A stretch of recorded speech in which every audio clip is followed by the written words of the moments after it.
Russian President Vladimir Putin spoke with US President Donald Trump in a highly anticipated call. Ukraine found itself under one of the most intense air assaults in the war to date. So, what exactly happened that night? Why now? And what message is Moscow trying to send? Let's unpack it.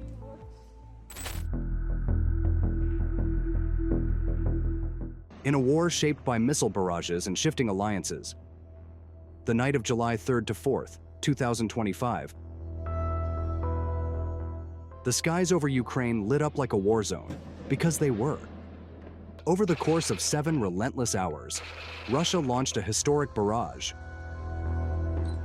Around 330 Shahed drones and 209 additional Shahed type and decoy UAVs, coming in waves from multiple directions: Kursk, Bryansk, Oryol, Milarovo, and Krasnodar. But this wasn't just a drone swarm.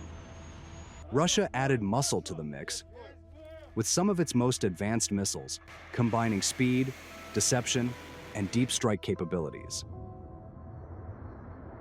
Ukrainian air defense, though stretched thin, responded with impressive coordination. According to the Air Force Command, 270 targets were physically destroyed, while another 208 were neutralized using electronic warfare systems. A growing sign of Ukraine's increasing sophistication in soft kill technologies. Still, the defenses weren't airtight. 9 missiles and 63 drones made it through, impacting 8 locations, with Kiev suffering the brunt of the assault. Explosions rattled 6 out of the capital's 10 districts, leaving shattered windows, burning rooftops, and debris-covered streets across both sides of the Dnipro River. Among the destroyed structures were residential buildings, hospitals, and railway infrastructure. But the most politically explosive damage? Strikes that hit the Polish consular building in Kiev and the Chinese consulate in Odessa. These weren't just collateral damage, they were warnings, signaling that even foreign diplomatic sites are no longer immune from the fallout.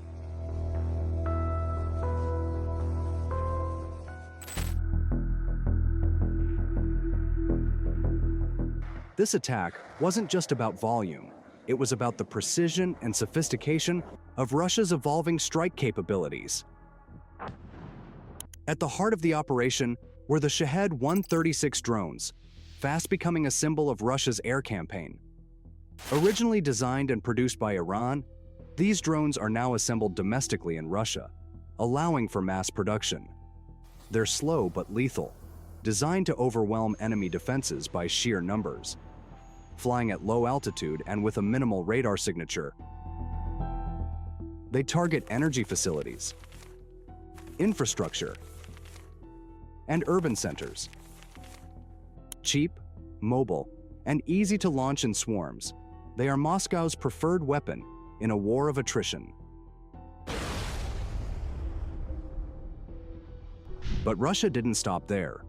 It also fired a Kh-47 M2 Kinžal, one of its prized hypersonic missiles. The Kinžal travels at speeds up to Mach 10 and is extremely difficult to intercept due to its velocity and erratic trajectory.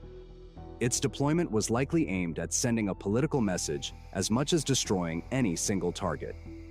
Ukraine claims to have intercepted it, but the fact that it was used at all suggests the Kremlin wanted to showcase power, not just strike infrastructure. Supporting the Kinžal were 6 Iskandere and KN-23 ballistic missiles. Battlefield range weapons known for their accuracy and ability to hit fortified targets. These missiles have been used throughout the war to break hardened positions, often with devastating impact. Iskandere are particularly notorious for carrying either conventional or tactical nuclear payloads, though in this case, their use remained conventional. Finally, the launch included 4 Iskander-K cruise missiles. These missiles fly at low altitude and are guided with precision to avoid air defenses. Their longer range and flexible targeting make them ideal for hitting deep into Ukrainian territory, especially logistical hubs and transport routes. This mixed strike approach, combining drones, hypersonic missiles, and short to medium range ballistic and cruise systems, represents a shift in how Russia is fighting this war. Instead of overwhelming Ukraine in a single frontal assault, the Kremlin is bleeding its enemies slowly, wearing down air defense systems, draining ammunition stocks, and forcing Kiev to respond to multiple threats at once. And perhaps most importantly, these strikes are rehearsals. They're shaping the battlefield in anticipation of deeper, more sustained offensives still to come.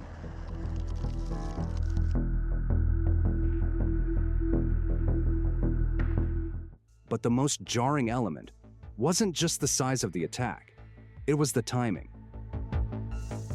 The massive airstrike came just hours after a call between Vladimir Putin and Donald Trump, a conversation that had drawn global attention. US President Donald Trump described the call as very disappointing, with discussions focused on progress in the Russia-Ukraine war. But the Russian president was not looking to stop the war. After that, Trump talked to Zelensky, and both agreed to work together to strengthen protection of Ukraine's skies. As Ukraine's skies lit up, another critical development raised eyebrows. The United States had just paused shipments of key air defense systems, including Patriot missiles and AIM-7 Sparrow air-to-air interceptors. The reasons are multi-layered, from stockpile limits and bureaucratic delays to political gridlock in Washington. But the impact is immediate and dangerous. Without a steady supply of interceptors, Ukraine's air shield grows more vulnerable by the week. Zelensky's government has warned that this gap may encourage further Russian escalations, especially if Moscow senses weakening resolve in the West. Meanwhile, European allies are in active discussions about how to plug the hole. Some countries, like Germany and the Netherlands, have pledged to increase shipments of air defense equipment. Others are pressing for a coalition-wide ramp-up of military aid to maintain parity in the skies.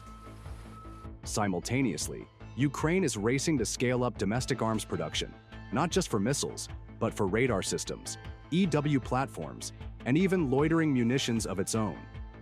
War has transformed its industrial base into a 24/7 defense economy. And with that, thanks for watching.